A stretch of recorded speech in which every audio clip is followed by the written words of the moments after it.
Question number 7 में solve the following quadratic equation. तो आपको जो ये क्वाड्रेटिक इक्वेशन दिया है ना, आपको इसको सॉल्व करना है। सॉल्व करना है मतलब आपको यहाँ पर x की वैल्यू फाइंड करनी है ना, मतलब आपको सोल्यूशन फाइंड करना है।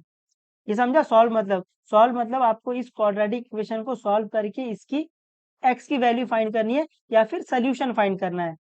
उम्मीद है आपको समझा है। तो अभी अपने को पता है कि अपन को क्वाड्रेटिक इक्वेशन सॉल्व करने के लिए अपने पास दो तरीके हैं ना, अपन ने दो तरीके पढ़े। एक तो बाय फैक्टराइजेशन मेथड, दूसरा है कंप्लीटिंग द स्क्वायर मेथड। वो अपन तब लगाते हैं जब आपको एग्जाम में बोला है, क्योंकि वो बहुत बड़ा लेंदी मेथड है। वो जनरली आज के बाद कभी आप यूज भी नहीं करोगे, बट आपके 10th स्टैंडर्ड में वो दिया हुआ है। तो अगर वो एग्जाम में बोलते हैं solve by completing the square method, तो आप वहां से सॉल्व करोगे।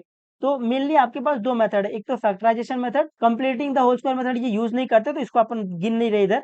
तो ये एक फैक्टराइजेशन मेथड है, दूसरा है फॉर्मूला मेथड। यही दो मेथड है जिनका आप आगे भी यूज करोगे। तो यही दो मेथड से अपन जनरली सम सॉल्व करते हैं। बट अगर एग्जाम में बोला है solve the quadratic equation by completing the square method, तब अपन वो मेथड लगा के सॉल्व करेंगे।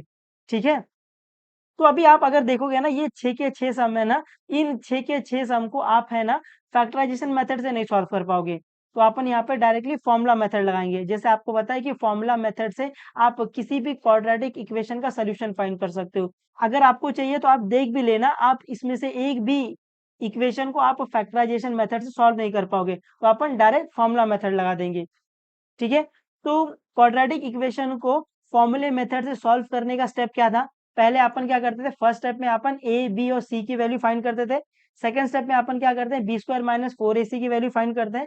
थर्ड स्टेप में अपन फॉर्मूला लगा देते हैं और आंसर लेके आ जाते हैं। तो फॉर्मूला क्या है इसका, x is equal to minus B plus minus under root B square minus 4ac upon 2a। तो इसका फॉर्मूला क्या है, x is equal to minus B plus minus under root B square minus 4ac upon 2a, है ना। ये इसका formula है। तो हर एक क्वेश्चन को लेते हैं और बारी बाय बारी इसको सॉल्व करते हैं। तो क्वेश्चन नंबर वन है 1/x+5 is equal to 1/x²। तो अभी अपने को पहले इसको सॉल्व करना पड़ेगा, क्योंकि अपने को दिख रहा है नीचे क्या है, x है। तो अपन बोलते हैं नीचे कुछ भी नहीं चलेगा, नहीं चलेगा। तो ये नीचे जो है ना x+5 और ये x², इसको निकालना पड़ेगा। तो इसको निकालने के लिए तो अपन सिंपली क्रॉस कर सकते हैं, क्रॉस मल्टीप्लाई कर दो। तो सोल्यूशन में क्रॉस कर देंगे, क्रॉस कर दो क्या आएगा, ये आएगा x² is equal to x+5, है ना। क्रॉस मल्टीप्लाई कर दिया। अभी सबको LHS में लेके आ जाओ, तो ये आ जाएगा x² minus x minus 5 equal to 0। अभी आप देख रहे हो ये क्वाड्रेटिक इक्वेशन के स्टैंडर्ड फॉर्म में है ना। स्टैंडर्ड फॉर्म क्या होती है, a x² plus B X plus C equal to 0, है ना। तो अभी अपन इसको सॉल्व कर सकते हैं बाय फैक्टराइजेशन मेथड, दूसरा मेथड अपने पास फॉर्मूला मेथड। तो अभी आप देखोगे आप इसको फैक्टराइजेशन मेथड से नहीं सॉल्व कर पाओगे, तो अपन डायरेक्टली फॉर्मूला मेथड लगाएंगे। तो फॉर्मूला मेथड में पहला स्टेप क्या है, फॉर्मूला मेथड में पहला स्टेप है आप पहले ए बी और सी की वैल्यू फाइंड करते हो। तो अपन ए बी और सी की वैल्यू कैसे फाइंड करते हैं, कंपेयर करके। तो यहाँ पर ये है x² minus x minus 5 equal to 0 है। तो अपन अभी इसको कंपेयर करेंगे और ए बी और सी की वैल्यू फाइंड कर लेंगे। तो कंपेयर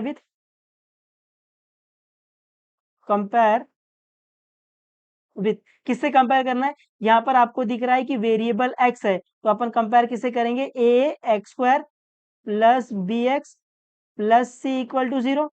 अभी कंपेयर कर लो और मेरे को ए बी और सी की वैल्यू बताओ। तो अगर आप यहाँ देखोगे तो ए क्या है, x² का कोएफिशिएंट है।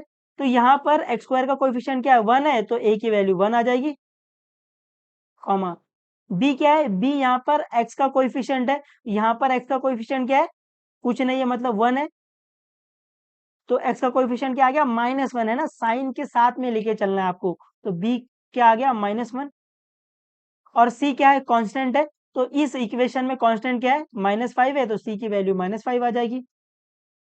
तो यहाँ पर अपने को a b और c की वैल्यू मिल गई है।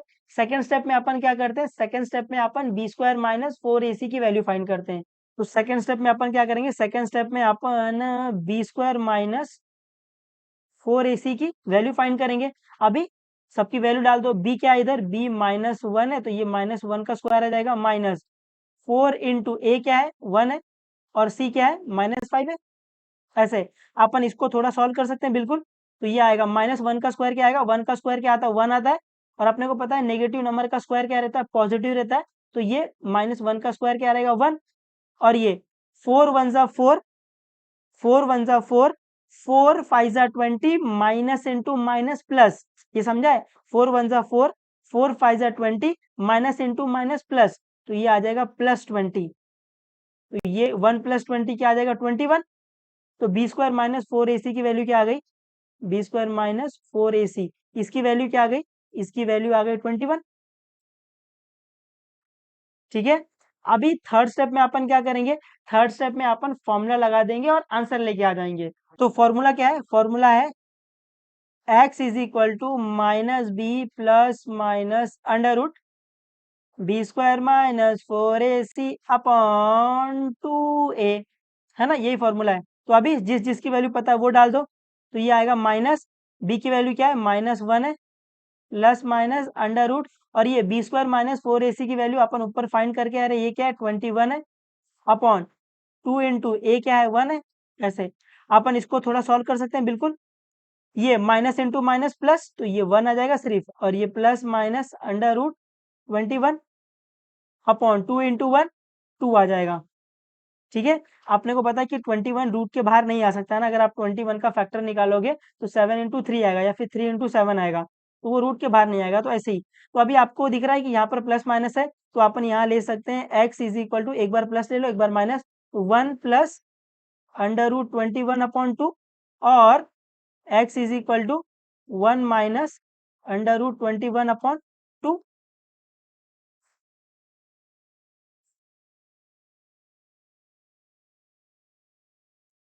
तो आपको x की वैल्यू ये मिल गई है और x की वैल्यू ये मिल गई, यही आपका सोल्यूशन है। ठीक है। उम्मीद आपको ये समझा है थोड़ा थोड़ा।